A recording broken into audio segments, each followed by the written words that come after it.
que se trata de violências, né, todas as violências, incluindo a violência autoprovocada, né, seja com intenção suicida, seja sem intenção suicida, todas essas violências são do escopo das pesquisas e das observações que o grupo faz.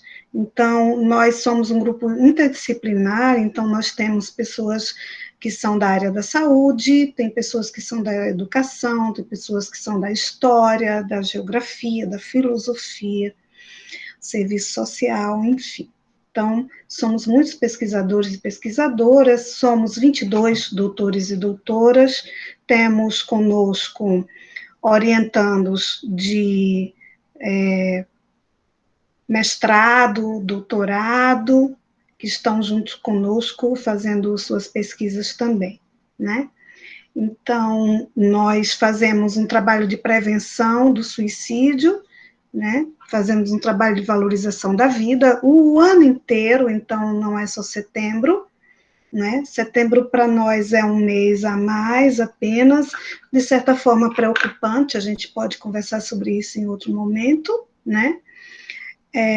Mas a gente está aí apoiando a sociedade nas suas demandas em relação à vinculação à vida e à redução das violências, né? Sempre propondo uma cultura de paz, uma cultura de comunicação não violenta e de criação de hábitos saudáveis nas relações. Então, esse é o escopo dentro do qual a gente se posiciona como grupo que observa a sociedade, que contribui com a sociedade e que desenvolve estudos e pesquisas. Nós publicamos, nós fazemos eventos e nós também fazemos trabalho de prevenção do suicídio. E aí, hoje a gente vai conversar sobre a solidão.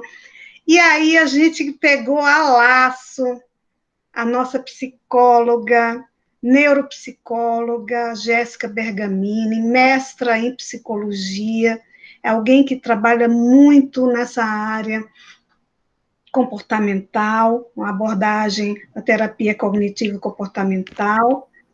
E hoje a gente está aqui para te escutar, Jéssica, a gente quer desvendar um pouquinho, ou pelo menos sentir um gostinho de como que a gente entende a solidão.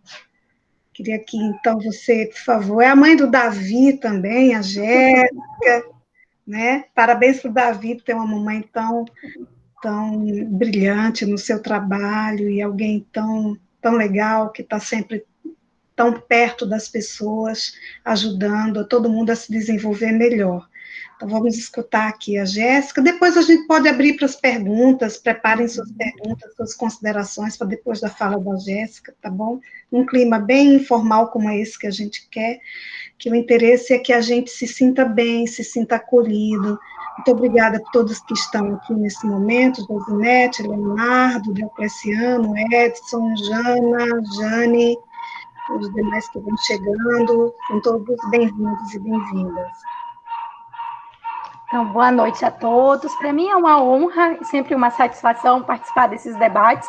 Eu acho que levar a psicologia e esses temas tão importantes para a existência humana é sempre um dever do profissional de psicologia.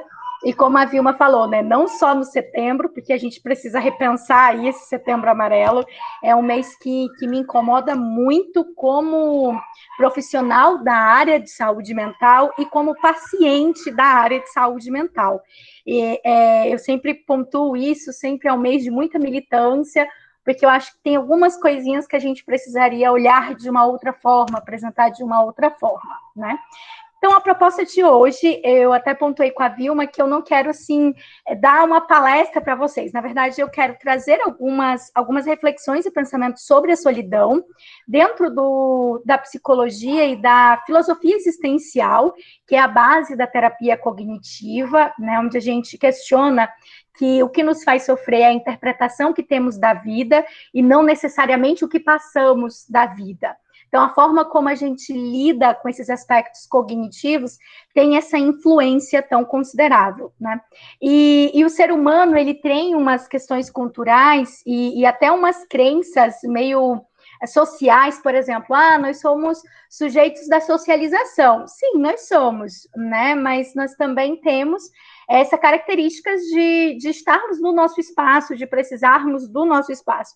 Talvez a gente entenda melhor essa necessidade de solidão quando temos filhos, né? Quem é mãe aqui vai saber do que eu estou dizendo. Tem hora que você diz assim, meu Deus, vou me trancar no banheiro, porque eu preciso ficar sozinha 1 hora para saber quem eu sou de verdade. Porque essas conexões, elas acabam interferindo, né, nessa dinâmica que nós não sabemos mais o que nos identifica, né?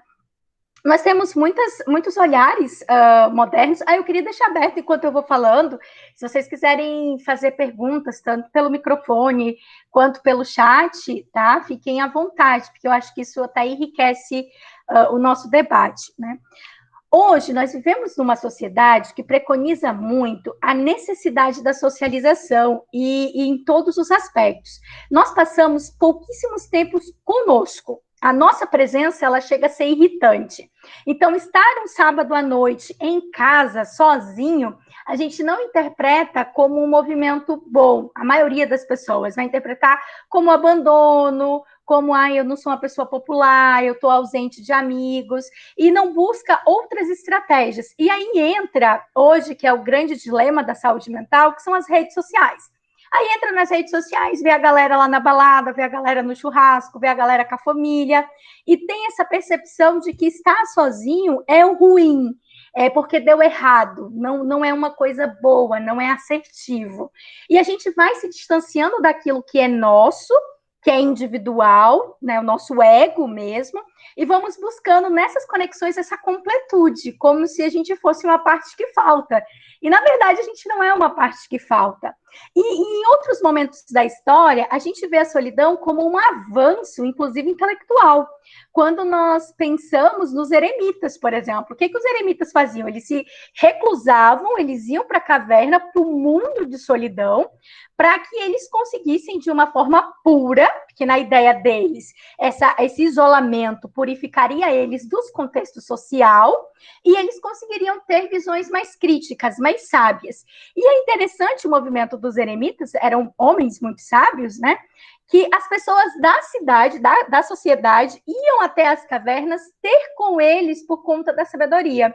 Então, eram pessoas que não viviam nesse contexto, viviam nesse isolamento e acabavam adquirindo essa sabedoria. E a gente tem uma fala lá de Salomão, muito tempo atrás, que ele pontua que o homem sábio, ele estuda de si mesmo, né? Ele conhece a si mesmo. E na mesma intenção, nós temos muitos outros filósofos, como Sócrates, que também pontua, né? Conheça-te a ti mesmo.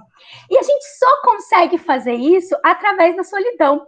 Então, a solidão, gente, ela é uma angústia, ela é um movimento natural, é um processo natural da existência. Né? E até tem uma abordagem dentro da filosofia existencial que vai pontuar que essa é uma das angústias que a gente não consegue resolver, exatamente pelo fato de ser um adicional da existência humana. Então, eu posso estar aqui com vocês, eu não estou sozinha, mas eu posso me sentir sozinha. Eu posso estar no meio de um monte de gente e me sentir desconectado, não pertencente. Então, a solidão, ela não é só a ausência de pessoas, é uma percepção que eu tenho sobre o meu estado, sobre aquilo que eu estou.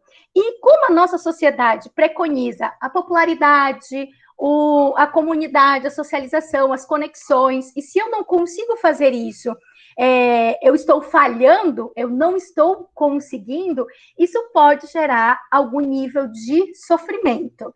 Então, essa é uma pequena introduçãozinha para a gente olhar para a solidão nesse prisma, né? Dentro de que a gente pode ter um olhar positivo, funcional, e também ter um outro olhar que é disfuncional, que é de sofrimento. E isso vai mudar de pessoa para pessoa, de contexto em contexto, né? Enquanto alguém pode se sentir muito contemplado estando só, outras pessoas podem se sentir extremamente frustrados. Então, esse é o grande ponto, né, da solidão hoje.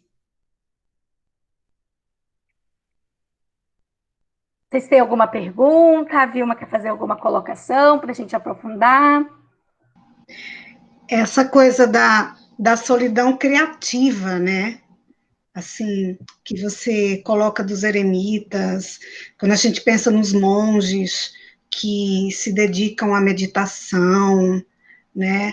E também quando a gente está em processo criativo, escrevendo pesquisas, coisas assim, a solidão ganha uma outra dimensão, né? Ganha um outro significado. A gente fica com vontade de ficar, de fato, apartado das coisas cotidianas, e isso. Sim, mas aí a pergunta, isso se configuraria como uma solidão? Eu decidi me apartar das coisas cotidianas em função de uma produção minha, ou para ser solidão, isso teria que mexer com estruturas mais íntimas minhas, além do apartamento, teria que mexer com essas estruturas. Porque quando eu saio do vínculo para produzir algo, eu estou produzindo algo para o contexto social. Eu estou fazendo algo para alguém. Eu ainda estou conectado. Então, eu estou sozinho, mas não tem essa conotação de solidão. A solidão é aquela. Vou trazer aqui um exemplo para vocês de um dia que eu me senti extremamente dentro de um aspecto de solidão. Eu estava fazendo o teste do meu doutorado lá em São Paulo, e eu estava dentro do metrô, e o metrô estava extremamente lotado, e eu não conseguia saber como agir naquele momento. E ali eu não tinha nenhum suporte, eu me senti dentro de um universo de solidão, porque eu olhava para todos aqueles rostos e não tinha nada significativo, não tinha nada reconhecido bem ali, e aquele momento eu fui tomada por um vazio porque eu me senti vulnerável. A solidão, ela geralmente nos traz essa sensação de vulnerabilidade. Eu estou só, né? Eu estou só e estou em perigo. Eu não tenho aqui aonde recorrer, eu não tenho com quem conversar, eu não tenho aonde me abrir. E esse sentimento desse vazio angustiante é o que leva muitas pessoas a buscarem estratégias compensatórias funcionais. Então, nesse momento, por exemplo, eu poderia me aproximar de uma pessoa simplesmente pela necessidade de não sentir isso e acabar, talvez, sendo vítima de algum golpe, de alguma coisa, enfim. Só para vocês entenderem que a sensação, ela está relacionada a isso, né? A solidão, ela é isso, é você se sentir vulnerável.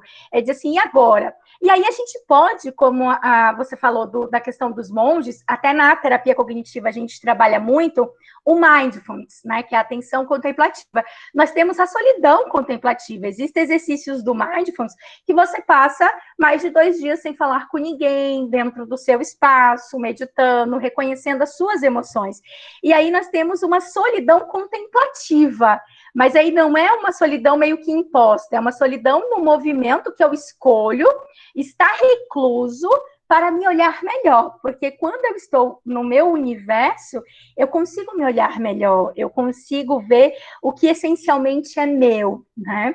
E aí a gente pode fazer esse movimento contemplativo em diversos momentos, olhando uma árvore, contemplando o céu, as estrelas, enfim, é um momento de solidão, mas é uma solidão contemplativa, é uma solidão que fornece esse bem-estar. Agora, se eu me isolo para fazer algo, uma produção, uma coisa, pode ser que a solidão, nesse momento, estar só, me ajude a me concentrar, me ajude a ficar ali focado, tenha esse perfil, mas eu estou ainda conectado com quem vai receber aquele produto, conectado com o objetivo daquele produto, não é uma coisa eu por mim mesmo. Que a ideia da solidão é isso, é eu por mim mesmo, é eu comigo e só comigo. É esse movimento de olhar para os lados e só se encontrar, só se ver, né? E aí, óbvio, a gente não precisa estar, como eu pontuei, estar só nesse sentido de sem a presença de alguém. Nós podemos, essa ausência de pertencimento, esse sentimento de solitude, ele pode estar mesmo quando você está dentro de uma multidão e você está ali só, você se sentir ausente de tudo aquilo ali. É o peixinho fora d'água, né? Um termozinho mais popular que a gente pontua.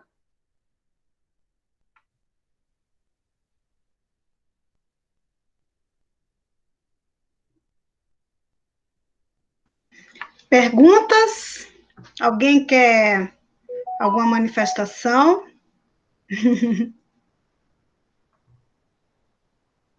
Jéssica, me diz uma coisa ainda sobre solidão. Então, a solidão, ela é um estado, ela é... até que ponto ela é doentia? Até que ponto, perdão, ela é saudável? Quando que isso se... Olha aqui, o Marcos está falando mesmo, estamos pensando a mesma coisa. O Marcos está perguntando aqui, quando isso pode se tornar patológico? Isso aí, perfeito. Legal. Primeiro, eu acho que a gente tem que ver a solidão como uma condição inerente da existência humana. Uma hora você vai sentir isso. Por exemplo, as crianças, elas podem sentir isso no primeiro dia que elas vão para a creche. Elas podem ter o sentimento de solidão, porque elas perderam um cuidador, perderam um amparo, estão com pessoas estranhas, não pertencem àquele ambiente, não conhece. Pode vir essa angústia, né? Essa agonia. E a solidão, ela começa a se tornar patológica, tudo começa a se tornar patológico quando faz o ser humano sofrer, no sentido de sofrer e ser disfuncional. Por exemplo, eu vou trazer aqui, até abrindo isso para vocês, eu, desde que me entendo por gente, acho que eu me sinto nesse quadro de solidão. Inclusive, estudar a solidão me fez entender os aspectos dessa condição, que é uma condição da existência humana, né? A gente vem sozinho, vai sozinho, e no decorrer dessa caminhada a gente tem uns encontros aí, mas a vibe realmente é o desafio do estar só, né? E eu sempre senti isso, como se eu não pertencesse, como se a minha sala não é minha sala, a minha família não é minha família, parece que eu estava deslocada sempre, né? E isso desde muito nova, eu não sei mensurar para vocês desde que idade, mas desde que eu memorizo na infância, tem isso. E aí, o que entra isso, né? Geralmente a gente vai ter esse perfil em pessoas que têm transtorno de personalidade borderline ou depressão maior, com quadros suicidas, parasuicidas. Essas pessoas, geralmente, são pessoas negligenciadas na primeira infância, que tiveram essa desconstrução do apego, da vulnerabilidade, né? Então, são pessoas que sofreram algum tipo de abandono emocional, ou até... por exemplo, eu tinha uma convicção de que meus pais tinham me abandonado, e, na verdade, a minha mãe tinha me deixado na casa de uma senhora para poder ir trabalhar. Mas, na minha percepção infantil, aquilo foi um abandono. E isso me fez me sentir ausente dessas conexões durante muito tempo da minha vida. Então, eu não conseguia sair dessa condição de solidão, né? Eu podia estar nos maiores movimentos. E aí, isso na adolescência piorou muito, porque daí, para me sentir parte de alguma coisa, eu comecei a beber muito, a sair, a fazer coisas que eram disfuncionais e agressivas ao meu próprio corpo, né? Inclusive, super pensamentos suicidas, tive várias tentativas de suicida desde dos 13 anos, eu cortei os pulsos aos 13, aos 14 eu bebi um monte de remédio, fiquei na UTI, então sempre tentando me livrar dessa vulnerabilidade, desse sentimento, dessa condição, né? Eu não queria sentir a solidão, eu queria me livrar daquilo ali de algum jeito, então se para isso eu tivesse que fazer determinadas coisas, eu faria, né? E aí o que acontece é que sempre, mesmo que você saia, vai lá na galera, bebe todas, enfim, tem aquele contato, quando você volta, você ainda volta para a sua solidão, porque é seu. Essa é a sua condição, né? Nós estamos sempre nesse movimento. Mesmo sendo casados, nós sentimos a solidão. Tem um momento que é só seu, né? E aí, quando a gente não consegue lidar com isso, igual nesse exemplo que eu dei sobre a minha própria vida, isso acaba se tornando patológico. Quando a gente quer se livrar dessa condição, a gente não consegue entender esse movimento, não consegue entender essas variáveis e ela começa a ser disfuncional na nossa vida, né? Ela começa a nos levar, talvez, aí até para um uso de drogas, uma dependência química, porque você vai buscar estratégias que compense essa sensação, essa condição, né, da solidão. Seria basicamente isso. Mas nós não vamos ver, por exemplo, acho que é interessante ter essa percepção. E eu acho muito lindo acho lindo mesmo, gente, porque é uma autopercepção muito grande. Quando os meus pacientes que têm depressão, eles falam assim, que a depressão não é se sentir triste. A depressão é não sentir nada. Eles não sentem nem tristeza, nem felicidade. É uma neutralidade interna. intensa, é uma ausência de qualquer nível de percepção. E eles falam isso, né? Assim, as pessoas dizem que eu tô triste, mas eu não tô triste, eu não tô com nada, eu queria estar triste. Eu queria saber o que me incomoda. Então, isso é diferente quando a gente fala de outras condições, como os transtornos do humor. Por isso que as pessoas, eu acho que é importante pontuar isso nesse espaço, associam muito o suicídio com a depressão. Gente, os depressivos, eles quase nunca cometem suicídio. Eles não têm essa percepção porque eles estão neutros. Eles estão ausentes das sensações, eles querem ter sensações mais intensas e buscam essas estratégias compensatórias, né? Tanto que atender pessoas com depressão para nós psicólogos, um dos trabalhos mais árduos, porque são pessoas que têm que ter uma reestruturação muito grande da perspectiva de vida e de se permitir sentir algo. É uma coisa, até quando eles estão tristes é bom, porque antes não se tinha nem isso, né? A gente não tinha. E aí, outros transtornos, por exemplo, o bipolar, o borderline, o TOC, que são condições mais agravantes nessa relação social e que a gente tenta se livrar. Eu não quero sentir isso. Eu não quero sentir a rejeição. Eu não quero sentir a solidão. Eu não quero ver as pessoas olhando torto para mim. Eu não quero ver as pessoas me excluindo. E aí essa fuga ocasiona alguns comportamentos autodestrutivos, como o pensamento e a tentativa de suicídio.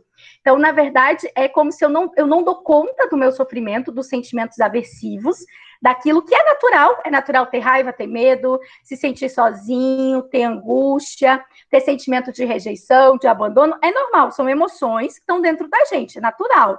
Vamos lembrar lá do divertidamente, né? E aí, quando eu quero me livrar disso, aumenta a intensidade, óbvio, porque se eu falo para vocês agora, não pense em elefante rosa, vocês todos vão pensar no elefante rosa. Quanto mais vocês falarem, não é para pensar, não é para pensar, mais isso vai se tornar persistente. Porque esse comportamento de querer livrar-se e não aceitar essa condição faz com que esse sofrimento, ele aumenta, a sensação, a percepção dessa dor aumente e a gente quer se livrar disso. E aí eu vou me livrar disso de N coisas. Tanto que as pessoas que se automutilam, geralmente, elas falam que a dor emocional é tão forte que só uma dor física para sobrepor a dor emocional. Ela precisa beber muito para se livrar daquela sensação. Ela precisa usar uma substância para não ter o aversivo dentro dela. Ela precisa pensar em morrer como uma forma de não sentir mais aquilo. Então, é um comportamento de não aceitar essa condição humana. Então, quando a gente tem essa fuga de não aceitar a solidão, não aceitar isso como condição, e também as emoções que circulam, né, esse movimento, aí a gente tem um quadro totalmente patológico, né? E tudo, gente, que nos faz sofrer, que nos tira do equilíbrio, vai ser patológico. Pode não ser checklist do DSM-5, mas vai ser uma condição patológica do sujeito e que precisa ser acompanhado, precisa ser trabalhado, por mais simples que seja. Jéssica, e a solidão depois que uma relação acaba? E a solidão de quem é deixado? A solidão de quem... A solidão de quem está na pandemia? Essa eu acho que foi uma das solidões mais difíceis que a gente passou, né? Na pandemia agora, porque nós não temos tempo, gente, de estar só. Não sei se vocês já perceberam isso. A gente acorda, vamos lá para a música do Chico Buarque, né? Acordamos todo dia, 6 horas da manhã, tomamos café, vamos para o trabalho, produz, volta, e aí as relações se tornam esporádicas. Aí no sábado a gente não vê a hora de chegar para poder curtir, para estar com os amigos, para estar em casa, para fazer nada. Então, são muitas variações, né, dentro desse processo. A pandemia fez com que a gente parasse, ficasse quieto dentro do nosso quadradinho. Então, aquela casa que geralmente era só para dormir, que nós éramos só visitas, né, ela se tornou o nosso principal local. E a gente não sabia lidar com isso, a gente não sabia lidar com nós mesmos, né? O que eu vou fazer? Né? Como que eu vou lidar comigo? E aí é interessante, eu tenho um livro aqui, gente, que eu adoro o tema desse livro, que é assim, aonde quer que eu vá, eu estarei lá. é um livro de mindfulness, que trabalha exatamente essa aceitação da nossa presença, de ter essa congruência, que o estado de solidão, né, ele vai ser permanente, ele vai estar com a gente precisa encarar isso, né? Aonde você for, a única pessoa que você não se livra é você.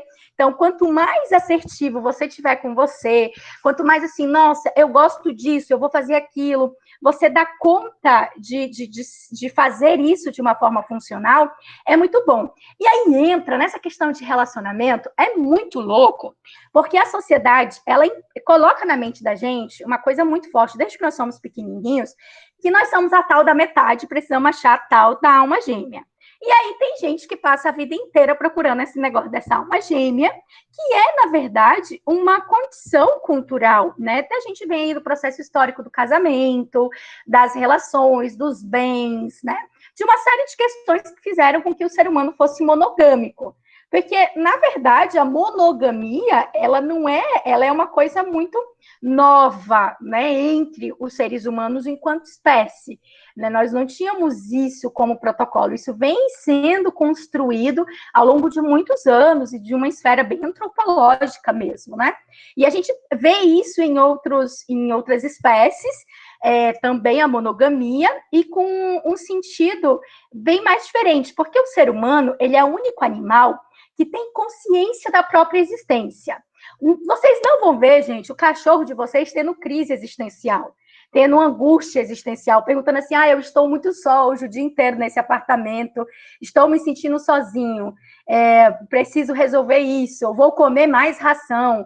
Acho que e a gente não vai ter, porque essa capacidade de ruminar, de organizar, de se cobrar do autocriticismo, é do nosso cérebro, do cérebro novo, de um cérebro mais evoluído, né? Então, isso é da nossa espécie. Então, a gente fica, nossa, então quer dizer que a gente tem que achar uma gêmea, e eu continuo sozinho, mas, nossa, que droga de pessoa eu sou, né? Tipo, não consigo me conectar com o outro. E, na verdade, até para você achar o outro, você tem que achar a si mesmo primeiro. A gente tem que fazer essa busca dentro de nós, porque senão eu vou me ver até vou lembrar agora vocês de um livrinho muito famoso, né, que foi até um meme da Juju, que é uma youtuber, né, bem famosa, bem hippie, ela, e tem um livrinho da parte que falta. Aí a gente se vê uma parte que falta e fica procurando essa parte. Só que enquanto a gente procura essa parte que falta, a gente esquece que ser uma parte que falta, nós sempre vamos ser, sempre vai faltar alguma coisa. E quando a gente consegue compreender isso, talvez as relações se tornem mais completas, porque eu posso ser completa de mim mesmo e, ao mesmo tempo, ser do outro. Essa é a ideia. Isso é um processo de complemento. Eu não posso fazer do outro uma ponte para que eu não me sinta só, para que eu saia dessa solidão. Seria até, gente, não é injusto, mas seria até uma injustiça para com o outro, né? Ele tem que dar conta de mim, ele tem essa sobrecarga, esse dever. E aí, quando a gente é rejeitado, na verdade, o que a gente sente, lembra que eu falei para vocês do abandono, né? A gente sente o abandono. Diz assim, nossa, eu não fui bom o suficiente para essa pessoa, eu fui abandonado, então eu não sou bom. O problema não é estar só, o problema é que o outro me deixou só. É o mesmo movimento de quando a minha mãe me deixa na creche, quando eu sou pequenininho e não entendo que ela vai voltar. Até eu entender que ela vai voltar e me acalmar e não chorar mais desesperadamente quando ela me deixa, demora um pouco. E é a mesma sensação, é a sensação do abandono, da vulnerabilidade. E agora, o que eu vou fazer sozinha? Então, eu tenho um exemplo bem familiar dessa questão do casamento, que a minha avó, ela se separou em 95, gente, olha o tanto de tempo. O meu avô faleceu, mesmo separado, tem uns 7 anos, 7 a 8 anos. A minha avó ainda usa aliança. Ela usa aliança por quê? Porque na visão dela, uma mulher só vai ser respeitada socialmente se tiver um homem, se tiver um companheiro. Então, ela usa, mesmo estando divorciada há muito tempo e já sendo uma viúva, ela tem essa percepção, esse marco das pessoas não poderem ver ela sozinha, como se isso fosse um fracasso. né? Você está só, você não tem uma pessoa do seu lado, então, como assim? E isso são crenças que a gente constrói dentro desses relacionamentos, né? Eu vou ler aqui, gente, as perguntas, tem acho que 4 perguntas, deixa eu pontuar aqui para vocês. O Marcucci falou aqui, eu vi aqui que é possível vivenciar a solidão de forma positiva. É possível alguém perceber a solidão e se sentir-se bem? Sim, com toda certeza. Inclusive, a solidão, ela é um estado contemplativo, como a gente pontuou. Tem até um meme que eu gosto muito, toda vez que eu vejo eu compartilho, que é assim, você está no sofá da sua casa, com uma xícara de chá, assistindo TV, você pode interpretar isso como a solidão ou como liberdade de estar consigo mesmo. Né? Então, não é o estado, não é a solidão em si, mas como nós encaramos essa solidão. Se eu olho para essa solidão como um abandono, como uma dificuldade minha de conectar ao outro, como esse peso, aí ela vai me adoecer, ela vai ser ruim. Agora, se eu olho a solidão como um momento de descoberta, de autoconhecimento, de contemplação, de fazer coisas por mim, de descobrir coisas comigo mesmo, isso deixa de ter esse peso e começa a ser bem mais favorável, né? É normal, a Josinete perguntou se é normal sentir solidão sempre. Com certeza. Primeiro, porque a solidão ela é uma condição, né? Nós temos isso. Você, a princípio, a solidão está muito ligada ao processo de desamparo, se sentir desamparado. E aí, se você não se sente amparado por você mesma, essa condição ela vai ser constante desse sentimento de solidão, porque a solidão ela não é um movimento de para fora, não é um movimento de que eu preciso achar pessoas que façam com que eu não me sinta sozinho. O processo é inverso, eu preciso conseguir dentro de mim ter essa completude para poder levar isso ao outro, tá? Então a gente pode sentir solidão sempre? Pode, mas isso não é muito legal, porque gera um sofrimento, gera um problema, né? Geram até outras disfunções, você pode não dar conta disso. Então é necessário a gente equilibrar esse sentir, entender por que ele está tão intenso, por que ele está tão constante, né? Para a gente pontuar isso. Aí a Leonice perguntou se ficar sozinho pode fazer bem a uma pessoa com depressão. Depende. Eu tenho pacientes depressivos que amam ficar só. Porque geralmente, quando o depressivo ele tá com alguém, a pessoa fica futricando ele, sabe? Tipo, dá um sorriso, mas você não tá comentando, mas você não. E o depressivo, às vezes, ele quer ter ali o momento contemplativo dele, de estar só, de estar na cama, né? A gente precisa respeitar os movimentos do outro também. Então, pode fazer bem? Pode. Depende da necessidade que essa pessoa com depressão tem, está apresentando, né? Qual a função desse estar sozinho, do ficar sozinho, está na vida dela, né? Qual é essa função? E aí a gente entende, porque é muito difícil a gente categorizar como bom ou ruim. Isso não é bom, mas depende, para o ser humano, para essa pessoa, pode ser um fator positivo, né? Talvez ali é o momento dela refletir, dela perguntar, né? Então, pode ser muito positivo. A Auricélia perguntou aqui, eu sinceramente nunca me sinto sozinha, nem solitária, porque procuro sentir prazer na minha própria companhia. Esse é o marco. Essa é a ideia, esse é o topo da pirâmide, é a gente conseguir exatamente isso, sentir prazer com a própria companhia, você está amarrado em si mesmo, né? E essa completude tem que ser exatamente nossa. O Edson está pontuando aqui, qual a relação entre a solidão e o individualismo arraigado e incentivado por competitividade em nome da funcionalidade da produção, né? A condição do individualismo hoje, a gente tem até muitas teorias contemporâneas filosóficas que têm falado muito disso, inclusive através das redes sociais, porque nas redes sociais a gente tem uma falsa noção de conexão, né? Eu estou ali com 1 milhão de seguidores, mas ao mesmo tempo estou no meu quarto sozinha. Eu estou aqui falando com vocês, mas ao mesmo tempo eu estou só. Eu estou vendo rostos, eu estou conectada, mas nesse sentido eu estou só. Mas eu não sinto, porque há um movimento, há uma troca, há perguntas, há um processo. Então, isso acontece, é muito estudado, né? O individualismo na nossa sociedade vem preconizado não só pela competitividade, mas pela seria a ausência de poder contar com o outro, né? É como se todos nós estivéssemos aqui disputando algo com alguém, e sempre as pessoas vão tirar vantagem um do outro. Então, antes só do que mal acompanhado, né? E a nossa sociedade, por ela ser uma estrutura capitalista, que todas as relações, gente, pensar que toda relação tem que ter um ganho, é um negócio muito voltado para o capital, né? Que toda relação tem que ter um movimento de dar e receber, de troca, tem que ter uma função. Vamos pensar nas nossas relações, né? Eu tive grandes amigos em ambientes de trabalho, eu saí do trabalho, eu perdi os amigos, certo? E eram pessoas importantes naquele período da minha vida onde nós convivíamos.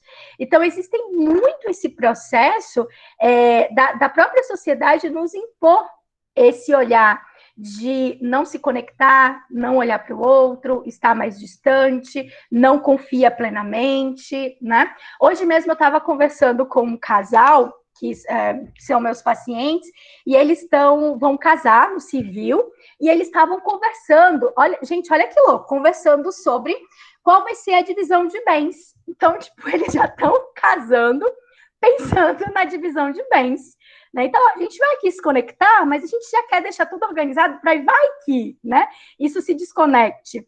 E aí a gente trouxe, eles mesmos falaram assim, a gente achou muito estranho uns amigos nossos que casaram com divisão total de bens. Tipo, eles são casados, mas eles não constroem nada junto. Cada um vai construindo por si só, né? Vai ali, e aí, se eles se separarem, já está tudo certo. E aí eles falaram, a gente não quer isso, a gente quer crescer junto, a gente quer crescer em união, e principalmente, nós não queremos casar pensando em separar. E aí eu falei, olha, então tem uma opção, que é a divisão universal de bens para vocês.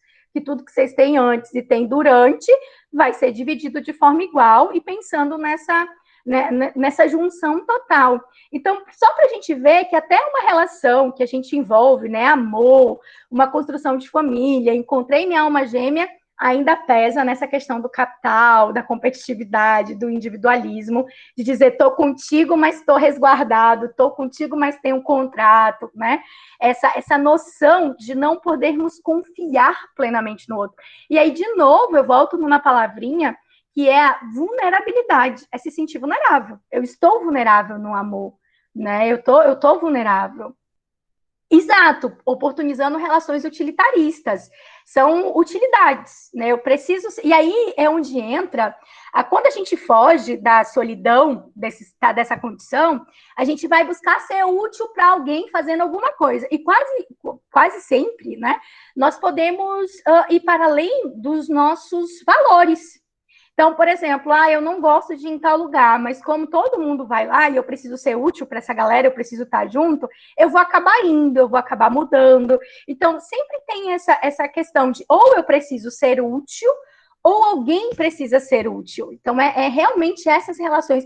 E aí, gente, percebam que por mais que utopicamente, né? Estar com o outro é não se sentir só, nesse sentido dessas relações utilitaristas, a gente acaba se sentindo mais só, porque vai ser algo muito superficial, vai ser algo muito falso até, né? Meio que ali, que não é algo profundo, real, verdadeiro, intenso, né? Que traz aquela conexão de verdade, né?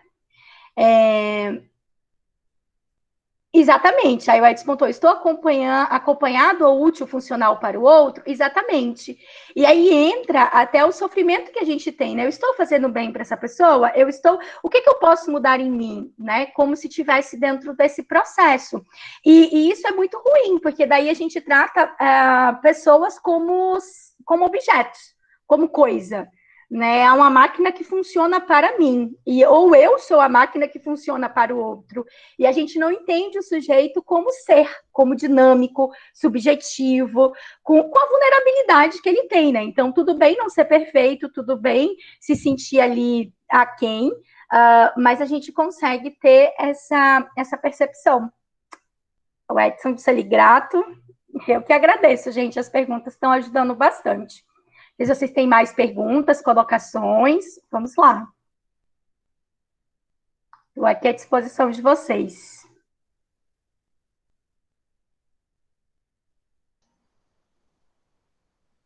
E a solidão a dois, para além dessa relação utilitarista, né, que eu acho que está muito bem pontuada, mas e aquelas pessoas que estão numa relação e que aparentemente está tudo certo, tá?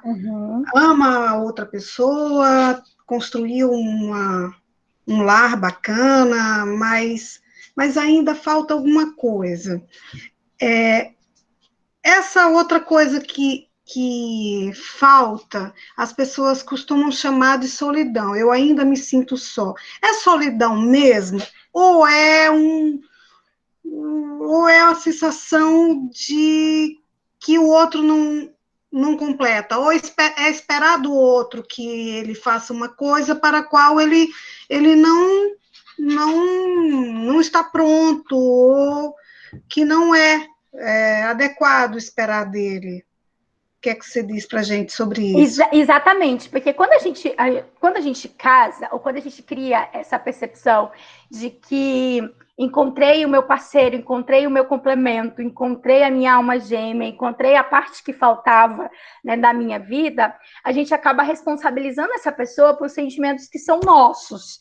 Na verdade, se eu estou numa relação e os pontos dela são favoráveis, são positivos, tá tudo funcionando, mas eu ainda me sinto desconectado nessa relação, né? Isso pode falar muito mais de mim, né, dentro da relação, do que da relação em si. Porque o outro, ele não tem esse dever, ele não tem como acessar um conteúdo que é meu, que é propriamente meu. Então, isso é o que pesa mais, né? A gente se autorresponsabilizar por esse sentimento. E entender que, possivelmente, ele não é fruto do casamento, da relação. Ele é uma coisa que sempre esteve comigo e que eu esperava que, por etapas... Tem até um livro muito interessante que conta a história de uma moça que ela esperava isso. Ela colocava assim, não, mas quando eu me formar, eu vou me sentir completa. Mas quando eu me casar, isso vai passar. Quando eu tiver filho, eu vou sentir o amor e vou ser amada. E nunca isso ia acontecendo. E ela ia criando essas expectativas. Por quê? Porque isso não está no outro, isso está na gente. É aquilo que a Auricélia falou lá em cima, né? É sentir prazer na própria companhia. Quando eu consigo fazer isso comigo, qualquer companhia vai ser agradável, né? Eu vou conseguir manejar isso da melhor forma possível. Mas primeiro eu preciso fazer esse resgate interno. Então, às vezes, não é o casamento, não é a amizade, não é a relação, é o seu movimento interno que não está congruente com aquilo que precisaria para viver esse momento, né? A Aline pontuou aqui, acho que é um comentário, temos tido muita dificuldade de perceber adequadamente nossos sentimentos, textos educados, pouca atenção a nós mesmos, temos dedicado pouca atenção a nós mesmos. Isso, exatamente, por isso que hoje na psicologia, Aline, a gente fala muito da regulação emocional, da aceitação, porque a sociedade, é uma coisa que eu acho muito perversa até, né? A sociedade, ela pontua muito essa felicidade, esse negócio de, deixa pra lá, sorri, vai pra frente, a vida é linda. Inclusive, gente, isso me causa aqui uma angústia quando eu vejo isso no Setembro Amarelo. A vida vale a pena, a vida é linda, opte viver. E aí eu fico pensando, que vida, que movimento, quem está optando, né? É quem está ali sofrendo abuso, maus tratos, violência doméstica. É muito fácil a gente olhar pelo nosso óculos, né? Olhar isso e dizer, é tudo tão maravilhoso, e na verdade não é maravilhoso para todo mundo. E a gente precisa, entender isso, que são muitas realidades diferentes e a gente precisa equilibrar essas realidades, né? E dos processos de equilibrar isso é conhecer as nossas emoções. Não só as maravilhosas. É tão bom estar feliz, gente, mas estar feliz demais é psicose. É doentio também ser feliz demais. Tá tudo bem, né? Nício da Silveira já dizia, a pessoa curada demais é insuportável, né? Porque tá tudo muito padronizado, não é saudável. Então, a gente precisa dar essa atenção a nós, entender os nossos movimentos emocionais, sejam de emoções, que a gente não fala emoções positivas e negativas, a gente fala emoções agradáveis, que são boas de sentir, dá uma vibe até fisiológica boa, e emoções desagradáveis, né, aversivas, que você quer se livrar daquilo, que causa um incômodo, borboleta no estômago, coração acelerado, mão gelada. e você quer abrir mão disso. Então, um grande passo para a gente se perceber e conseguir ser parte completa de si mesmo é se permitir sentir e viver essas emoções. São crucial. Hoje, na psicologia, a gente pontua uma nova abordagem que a gente chama de terceira geração das terapias contextuais. O primeiro passo é sentir. Não é mais o que você pensa sobre isso, é como você se sente. E como você tem lidado com esse sentir? Você permite, você foge, você coloca debaixo do tapete, o que você faz, né? O Edson pontuou aqui, como você comentou, quando dizemos não pense em elefante rosa, e a pessoa pensa em elefante rosa, setembro amarelo, também quer dizer não se mate. Na verdade, para mim, como eu pontei para vocês, gente, é sério, eu vou agora entrar aqui no assunto. A Vilma me ajuda aí, Vilma, que é a expert no assunto. Eu só sou a pessoa que sente. Eu só sou aquela que sente. Eu tenho 32 anos, eu vivo com pensamentos suicidas desde que eu me entendo por gente. Eu sofri abuso sexual na infância, eu tive sentimento de rejeição, eu tive negligência, negligência da escola, negligência das instituições, negligências. Eu não fui uma pessoa vulnerável. Não, meus pais tinham excelente condição, estudei em escola particular, mas ninguém nunca viu o meu sofrimento, ninguém nunca entendeu o meu sofrimento. Um exemplo básico. Quando eu estava na primeira série, tinha a apresentação do Dia dos Pais e Dia das Mães. Todas as vezes que tocava a musiquinha que a gente ia cantar do Dia das Mães, eu me acabava de chorar. Gente, quer sintoma melhor do que dizer essa menina não tá bem, ela tá sentindo falta da mãe dela, tem algum negócio aí que não tá legal? Simplesmente a diretora olhava para mim e dizia assim, o que você tá sentindo? E eu dizia, tô com dor de cabeça. Ela me dava de pirona, falava pro meu pai me buscar, e assim foi. E assim, Dia dos Pais de novo, começava a tocar papai. Eu lembro até as musiquinhas até hoje. Papai, como eu amo você, nananã. E aí a gente, ensaiando a musiquinha, eu desabava a chorar. Porque aquilo eram gatilhos. Imagina eu ali com 7 aninhos, demonstrando assim, gente, não tô legal. E ninguém teve um acolhimento naquele momento, até de chegar. Meus pais também não sabiam, né? Não tem como eles adivinharem, eles têm as limitações deles. E a escola não percebeu, a diretora, a supervisora, ninguém percebeu que havia uma menina sofrendo ali. E aí eu continuei com esse sofrimento, com esse pensamento de que eu não merecia a vida, porque a vida era uma coisa muito ruim. A vida, para mim, era um negócio muito ruim, muito horrível.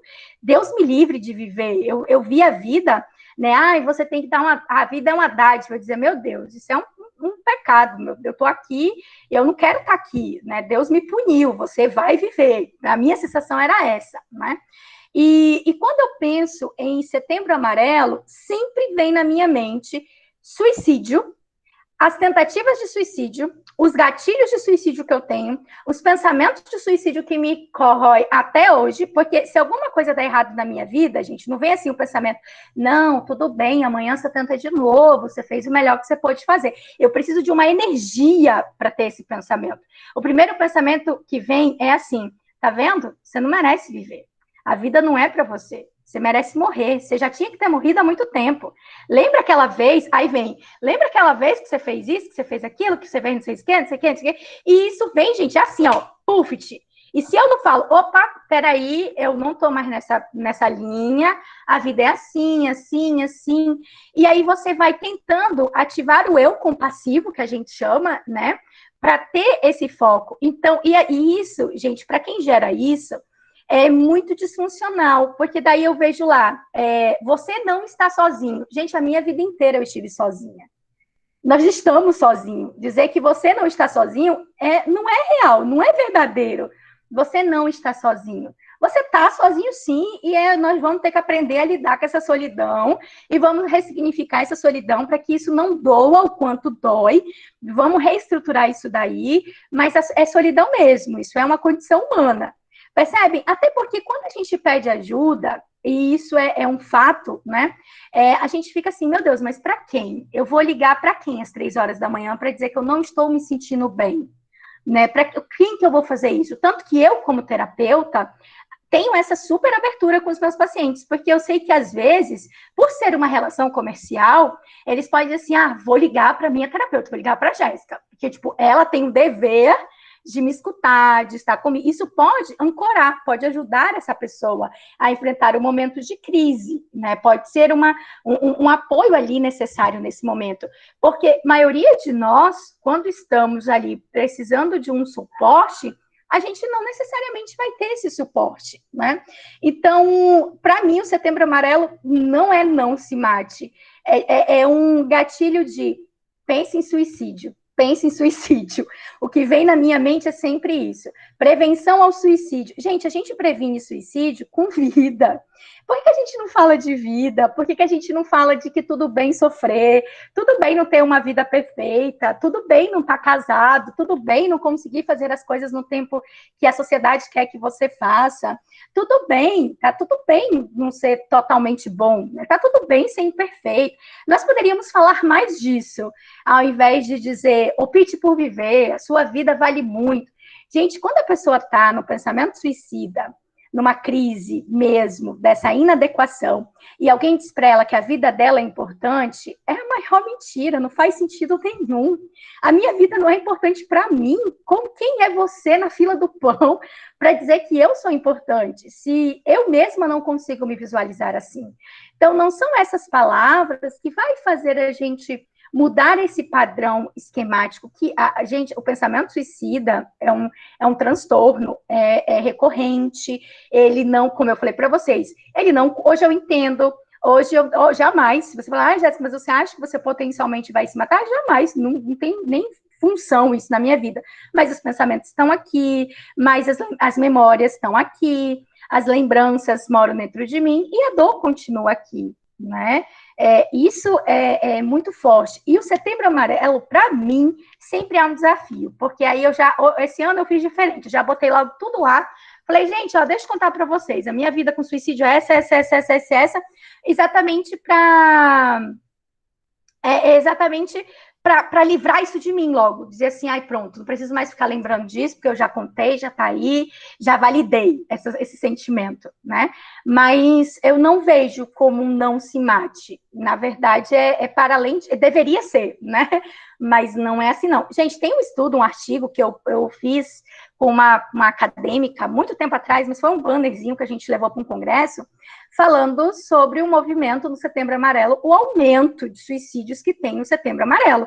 Se fosse para prevenir, para dizer não se mate, a gente não teria um aumento de quase 280% dentro do setembro. Então, a gente está fazendo alguma coisa errada. Tem alguma coisa nesse amarelo aí que não está congruente, né? E essa é a minha visão, não só como profissional, mas como pessoa que sofre com o pensamento suicida, pessoa que teve o seu histórico dentro desse sofrimento, né? Eu tenho marcas no meu corpo, eu tenho marcas no meu pulso das tentativas, eu tenho problema gástrico de tanto medicamento que eu tomei, eu peguei meu carro e bati de frente com uma carreta, porque diziam que eu ia morrer, deu PT no carro e eu saí vivíssima, belíssima.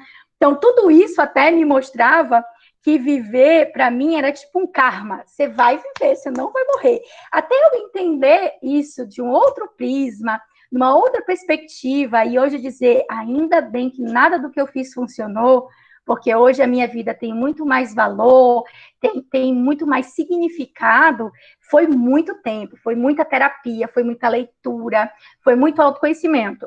Gente, eu era tão desconecta ao outro, que quando eu fiz psicologia, eu não fiz porque eu quis, eu ganhei uma bolsa de estudo e fui fazer. Eu queria fazer medicina veterinária, porque eu odiava pessoas, porque para mim pessoas era sinônimo de sofrimento. Então, eu não gostava de pessoas, eu gostava dos animais porque eles eram legais, eles me amavam e eu amava eles. E quando eu fui para a psicologia, eu aprendi a amar pessoas, eu aprendi a me amar para amar a pessoas, eu me resgatei para resgatar pessoas. Então, não é um movimento fácil, não é um movimento simples, é um movimento que exige muita energia mental, exige muito autoconhecimento, não é tão simplório. Falar sobre prevenção de suicídio, sobre cuidar de pessoas para suicidas, não é uma coisa muito simples, né? Não é simples, não é assim, né? A Aline pontuou aqui, né? A Leonice falou primeiro, né? Se não for me fazer companhia verdadeira, não me roube a solidão. Eu adoro essa frase, Para mim é exatamente isso. Não me tire da minha casa, do meu conforto, se não for para ser uma coisa muito legal. Né? E significa muito. E muitas das vezes nos faz bem, com certeza. Estar só é um movimento. Então, assim, essa tua fala, ela legitima tudo que a gente imagina mesmo, que só consegue imaginar mesmo, porque só quem está dentro, quem está vivendo, quem está nessa pele, né, é que consegue ter tanta clareza da profundidade, da extensão de tudo isso que se sente, que gira em torno do suicídio, né? A gente lá no OBSAT, a gente tem essa discussão todo ano, sabe? Porque a gente percebe que tem muitas pessoas que, inclusive, escolhem se matar em setembro, né? A gente sabe que isso existe, infelizmente. E o que aconteceu é que uma demarcação que é ética e uma demarcação que, ao mesmo tempo, é epidemiológica e é política, ela termina, se não tiver muito cuidado, a maneira como ela é conduzida, ela termina por virar um elemento de atração mesmo, de atratividade. Sim. Porque, na verdade, é uma demarcação. Ter um mês em que se dedique mais a determinado fenômeno deveria ser favorável, né? Deveria ser favorável, mas aí quando você começa a lutar contra alguma coisa, você vai induzir o inverso. Sempre é assim, né? Todos falam isso, de todas as abordagens. Então, por isso que a gente diz assim, o OBSAT não luta contra o suicídio, a luta do OBSAT é pela vida. Exatamente. Né? Então, nós estamos hoje aqui para falar sobre a solidão, porque a solidão, ela tem um papel na nossa vida, que seria a nossa própria próxima pergunta, qual o papel da solidão na nossa vida? Porque termina sendo a solidão que, quando não é bem entendida, ela pode nos desvincular da vida, não é? Exatamente. Então, assim, a gente só confirma como foi top essa escolha, como foi acertada a gente trazer você para trabalhar isso para a gente, porque assim você fala com propriedade, né? E a gente quer aprender com você e a gente quer afirmar o compromisso que a gente tem com a vida. Exatamente. Né? Essa vida que pode ser transformada, né? Essa vida que pode ser tomada pelas mãos e transformada. E a gente está muito longe desse positivismo, dessa positividade tóxica, né? Para a gente, lá no OBSAT, a gente tem discutido isso. Pensar positivo é pensar assim, olha, pode dar tudo errado, mas você vai estar pronta para lidar com isso. Né? Você pode estar pronta para lidar com a adversidade. Você pode estar pronta para o fracasso.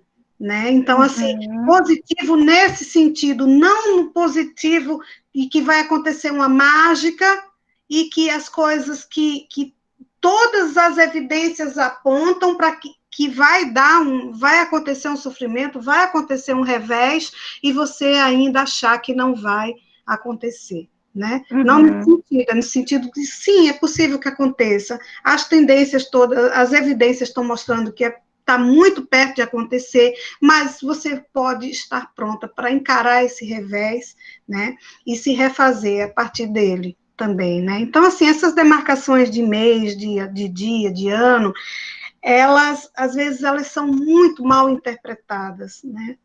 Porque tudo que é feito com grandes grupos populacionais se predispõe a muitos tipos de interpretação, então, cada um interpreta de uma forma, e a gente ainda não acertou nas campanhas, a gente não acertou na abordagem das pessoas que estão com comportamento suicida, tudo está muito novo no Brasil, no mundo até, né? Então, a gente está com essa dificuldade muito grande ainda. Então, eu acho que um caminho é exatamente dar voz às pessoas que não estão nessa corrente, né? Uhum. As pessoas que estão contra essa corrente, as pessoas que estão vivendo esse sofrimento, são elas que precisam ser ouvidas. E a gente pode propor as estratégias de acordo com elas, e não de acordo com aqueles que se encaixam nos padrões. Sim, porque hoje, até se vocês perguntarem, Jéssica, então a sua vida é uma vida ótima? Eu vou dizer não, tá muito longe. Eu continuo tendo boleto, eu continuo tendo conflito, eu continuo tentando emagrecer, a gente continua, né? Eu continuo tendo a culpa de ser mãe, eu continuo tendo todo o sofrimento que uma vida tem. Pensar numa vida sem sofrimento e sem solidão é pensar em não viver, em não existir. Então, viver implica nisso, implica no sofrer, nas relações, né? Em se ver só e tentar ressignificar essa solidão. Esse é um ponto crucial. Só que isso também, por isso que eu sempre falo, e, gente, isso aqui é um conteúdo muito trabalhado para eu poder abrir, assim, publicamente, né?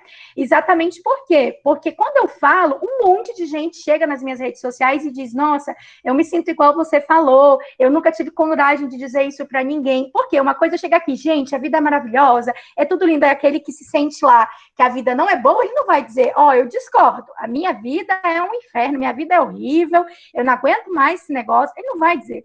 Quando a gente entende que dar voz ao sofrimento é acolher essas pessoas, é validar, é dizer assim, tudo bem o teu choro, tudo bem o teu desespero, tu não teve uma vida fácil, tu não poderia ver de outro jeito, tu se sente sozinho, a solidão pode ser vista de outra forma, você pode ressignificar isso, muda muito o cenário, né? Então, eu, inclusive, sofro de preconceito, porque aonde já se viu uma psicóloga que tem pensamentos suicidas, que já tentou suicídio um monte de tempo na vida, que tem um histórico de doença mental, né? Hoje eu tenho o meu diagnóstico fechado, é de TDAH, tem o transtorno do déficit de atenção e hiperatividade, vocês podem perceber pela minha agitação, né, e mental e corporal mesmo, mas já tive diagnóstico de borderline, eu tive depressão pós-parto no meu primeiro filho, então, por exemplo, estou grávida, e sei que tive depressão pós-parto no meu primeiro filho, porque foi um momento muito difícil para mim ressignificar a maternidade, saber que eu ia ter que cuidar de uma outra pessoa com aquele sentimento de que eu não sou tão bem capaz de cuidar de mim mesma. E isso tem 6 anos. Então, nessa nova gestação, sabendo disso, o que eu estou fazendo? Me preparando emocionalmente para isso. Então, tudo bem ter medo de ser mãe de novo. Meu filho veio essa gravidez de um pós-Covid, então já veio, meu Deus, eu tomei um monte de remédio, e agora? Como que tá essa gravidez? E tenho encarado isso com mais leveza. Então, hoje já não me assusta a maternidade, mas porque eu consegui olhar com acolhimento para isso. Eu lembro do quanto eu me senti só, estando eu e um bebê dentro de um quarto durante 40 dias. E isso, para mim, foi adoecedor, foi enlouquecedor. Eu não tinha ainda tido aquele momento, né? E agora eu já tenho essa experiência. Então, com esse bebê, vai ser diferente, vai ser um outro movimento. Então, eu já estou com acompanhamento psicológico, já estou com a doula, estou fazendo minhas meditações, estou direcionada a isso. Estou ótima, estou bem. Mas tem aquele medinho, óbvio, faz parte, né? Mas a gente vai aprendendo a lidar com isso em cada etapa da vida, né? Então a gente tem que entender o sofrimento como parte, não como todo, mas como uma parte significativa que pode ser fonte de grandíssimos aprendizados. Grandíssimos aprendizados. Eu dou ao meu sucesso como profissional, como os meus ganhos enquanto profissional, aos sofrimentos que eu já tive, porque eu consigo entender o outro com uma facilidade muito maior, porque eu me permiti entender a mim. E isso mudou tudo, né? Acho que é esse o grande ponto. Eita, mas a gente passava a noite inteira ouvindo isso, porque isso é vida, né? Com Isso é certeza. aceitação, isso é resiliência. Esqueçam tudo que a gente escuta por aí sobre resiliência. Resiliência é isso, né? É isso que é se recompor, se redefinir. É ser humano, né? É ser humano. Ser humano, ser subjetivo, se recomeçar. É ser, é simplesmente ser. Ser, isso mesmo. Então, olha só, a gente já está voltando aqui puxando a gente para agradecer, para dizer que a gente vai encerrar, já Gratidão, está pessoal. passando o nosso tempo, já esgotou. Olha aqui, a Eleonice está informando. Na semana do dia 15, agora de setembro, a gente vai ter o terceiro ciclo de palestras do Observatório de Violências. O tema é o luto e a luta. Nós estamos vivendo o luto, mas nós estamos na luta, e a luta é pela vida. A gente não luta contra, a gente luta a favor. Né? A gente luta pela vida, a gente luta pela paz, pela alegria de viver e pelos significados, pelo entendimento das nossas emoções, que é o que fica da nossa conversa com a Jéssica hoje, né? Que a gente precisa identificar as nossas emoções, a gente precisa entender que mesmo com todas as dificuldades, a gente ainda consegue transformar o que a gente tem em coisas melhores, né? E a gente ainda consegue seguir vivendo, e a gente consegue ainda ser feliz com todos esses desafios que se apresentam diante da gente, e que a solidão tem um sentido, a solidão tem um papel na nossa vida. Importantíssimo. Né? Que todo mundo encare, então, a sua solidão, que abrace sua solidão com muito carinho, e que a gente possa se encontrar em breve. Vou devolver as palavras aí para a nossa palestrante de hoje, nossa convidada especial, a Jéssica Bergamini, neuropsicóloga, mestra em psicologia, mãe do Davi, mãe de mais alguém que está chegando aí. Eu também quero ouvir a Eleonice, professora Eleonice, que é professora da universidade, é pesquisadora do OBSAT, também está conosco, do campus de Cacoal, professora Eleonice, que está sempre com a gente, é uma grande batalhadora pela cultura de paz nas famílias, na sociedade. Então, gostaria de ouvir vocês duas para a gente encerrar o nosso encontro, na certeza de que em breve nós estaremos todos juntos de novo. Eu quero agradecer essa oportunidade. Para mim é sempre uma honra falar sobre vida, falar sobre existência, falar sobre isso tudo. Eu acho que ajuda, e eu vejo a psicologia para todos dessa forma. E eu queria fazer uma tarefa de casa para vocês. Eu sempre faço isso com os meus pacientes. Na terapia de aceitação e compromisso, tem uma pergunta que a gente sempre deve se fazer, basicamente todos os dias, e que vai nortear a forma como você encara a vida diante dos seus valores, que é: você tem uma vida que vale a pena ser vivida? Então, se você tiver alguma dúvida em relação a essa resposta, é porque tem alguma coisa que está incongruente dentro de ti, dentro dos teus valores, dentro do que tu executa e do que tu sente, né? Então, se façam essa pergunta: eu tenho uma vida que vale a pena ser vivida? Eu super tenho, a minha vida vale muito a pena ser vivida, ela é show de bola de montanha-russa, é digna de Oscar, né? Um filme de superação. Então, esse é o foco, é você entender como que se dá esse processo. Então, eu acho que a minha vida não vale a pena ser vivida. Então, reveja o que está faltando, o que você deixou de fazer, o que você pode fazer, complementar. E se achar que deve, busca uma ajuda profissional. A ciência da psicologia está aí para dar esse suporte, para auxiliar nessa reestruturação do sujeito, né? Então, vou deixar aí essa tarefinha de casa para vocês se questionem todos os dias, a partir de hoje, se realmente eu tenho uma vida que vale a pena ser vivida. E se eu não tenho, o que eu posso fazer para começar a ter uma vida valiosa, uma vida valorosa? E, mais uma vez, obrigado.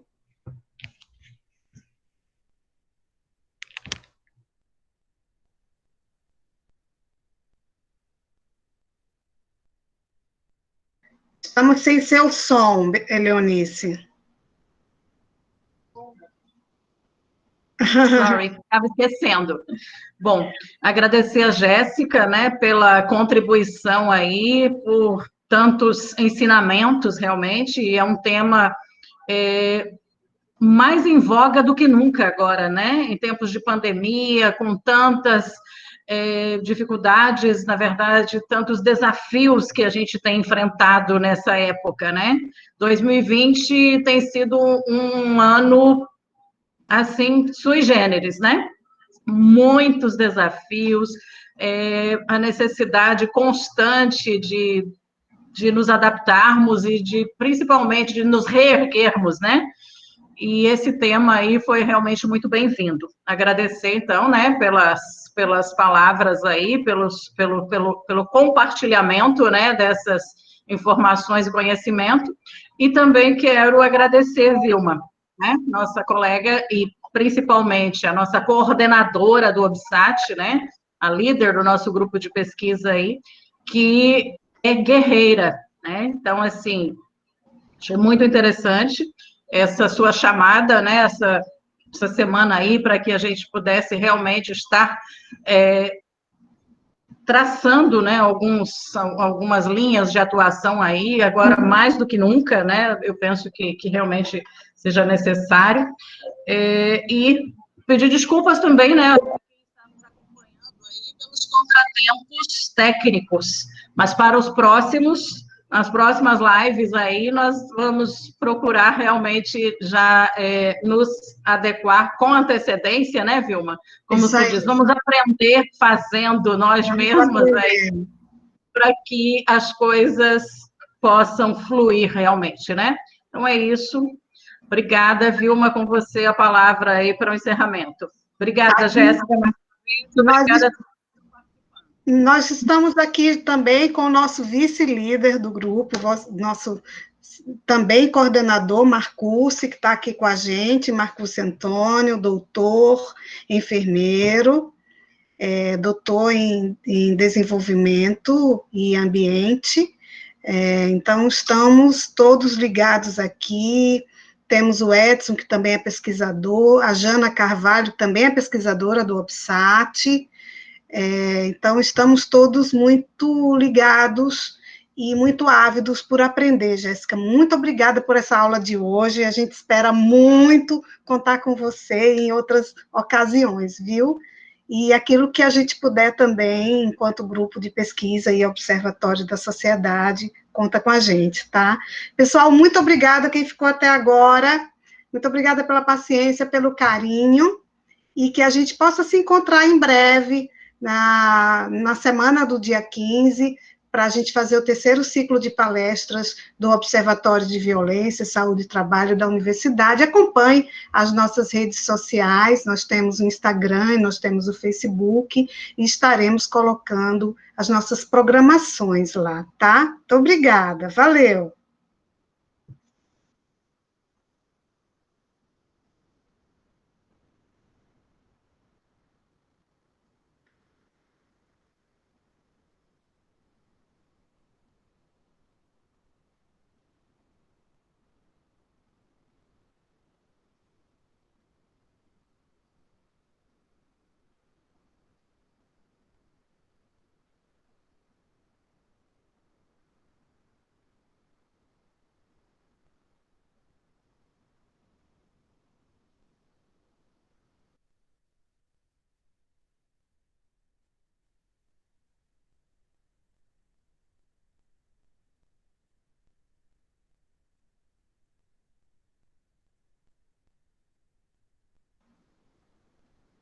Vou indo também, beleza? Tchau, tchau, Josinete, tchau, Laís, tchau, Del, tchau, Eleonice, tchau, tchau.